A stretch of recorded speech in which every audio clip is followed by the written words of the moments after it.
jeudi 27, vendredi 28. On prendrait difficilement notre anxiété et nous tourments. La plupart d'entre nous ne vivions plus la moindre circonstance venue de terre. L'opinion la plus vulgaire de qui que ce fût à bord.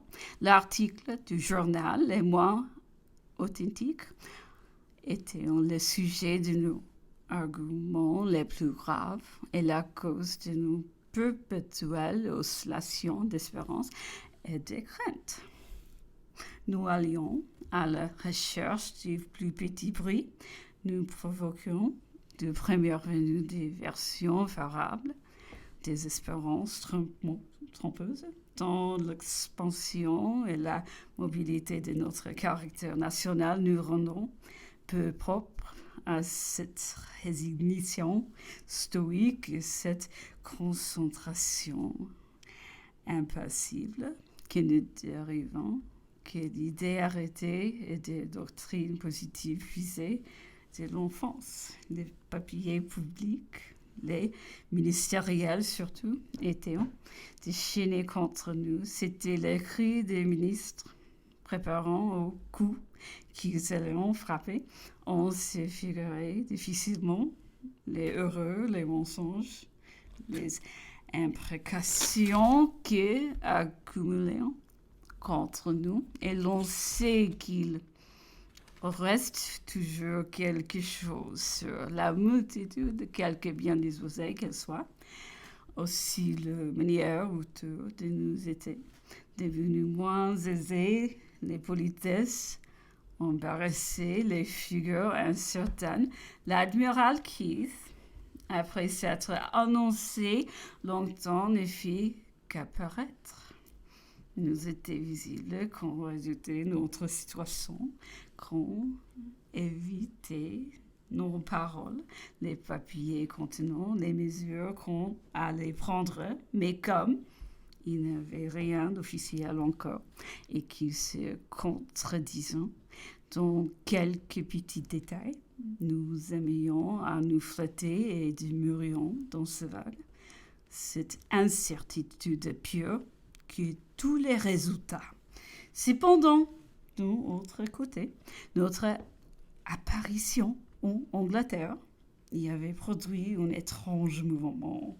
L'arrivée de l'empereur y a créé une curiosité qui tenait de la fureur. C'était les papiers publics eux-mêmes que nous apprenons cette circonstance en la condamnant. Toute l'Angleterre s'est précipitée vers Plymouth.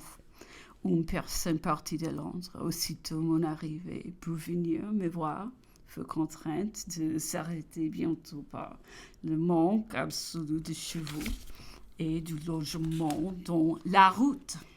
La mer se couvrait d'une multitude de bateaux autour de nous. On nous a dit depuis qu'il on avait, des pays jusqu'à 60 Napoléons.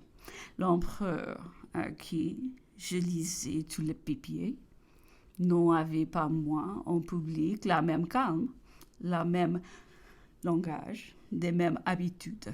On savait qu'il paraissait toujours vers les 5 heures sur le pont. Quelque temps avant, tous les bateaux se groupaient à côté les uns des autres. Il y en avait des milliers, leur réunion serait ne laissait plus soupçonner la mer. On eût cru bien plutôt cette foule de spectateurs assemblés sur une place publique.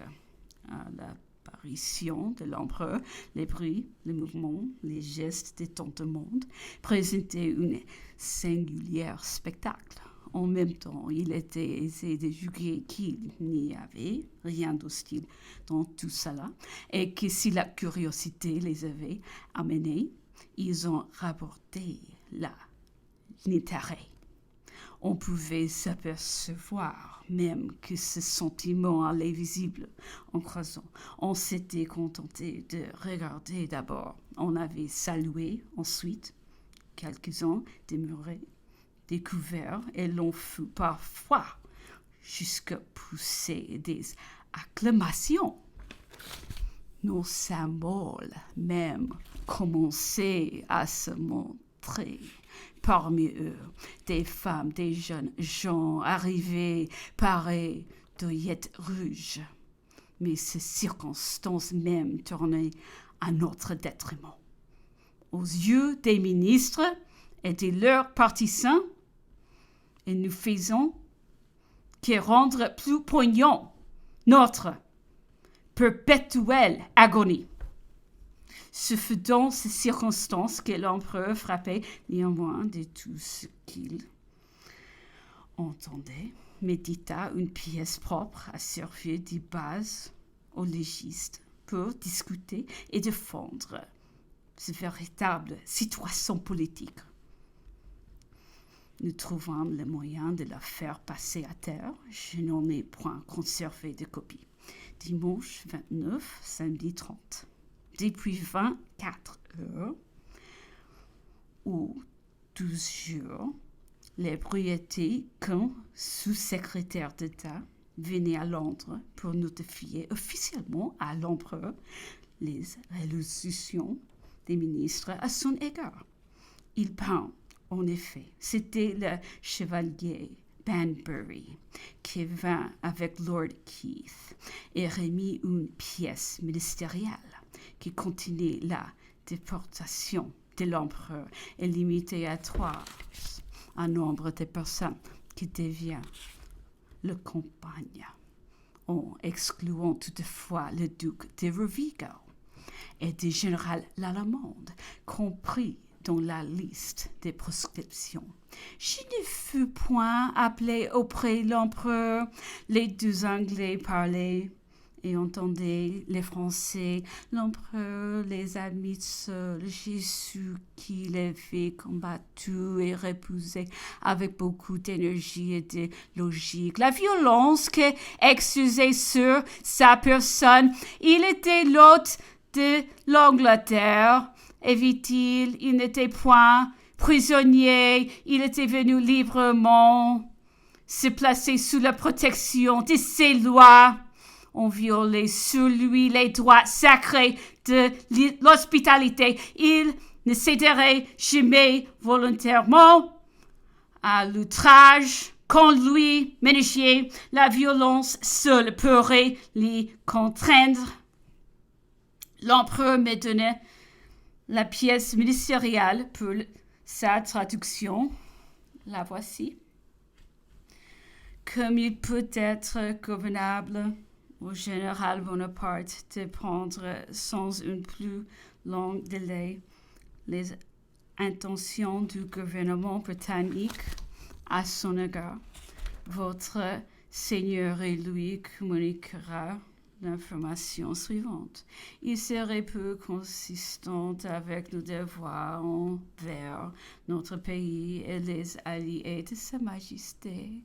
Et si le général Bonaparte conservait le moyen ou l'occasion de troubler de nouveau la paix de l'Europe, c'est pourquoi il devient absolument nécessaire qu'il soit restreint dans sa liberté personnelle autant que peut l'exiger ce premier et important objet. L'île de Sainte-Hélène a été choisie pour sa future résidence. Son climat est sain et sa situation locale permettra qu'on l'y traite avec plus d'indulgence qu'on le pourrait faire ailleurs, vu les précautions indispensable qu'on serait obligé d'employer pour s'assurer de sa personne. On mettait au général Bonaparte de choisir parmi les personnes qui l'ont accompagné en Angleterre, à l'exception des généraux Savary et Lallemande. 3 officiers l'escale avec son chirurgien auront la permission de l'accompagner à Sainte-Hélène et ne pourront point quitter l'île sans la sanction du gouvernement britannique. Le contre-amiral Sir George Cockburn, qui est nommé commandant enclave du Cap de Bonne-Espérance et des mers agissantes, conduira le général Bonaparte à sa suite à Sainte-Hélène et recevra des instructions détaillées touchant l'exécution du service.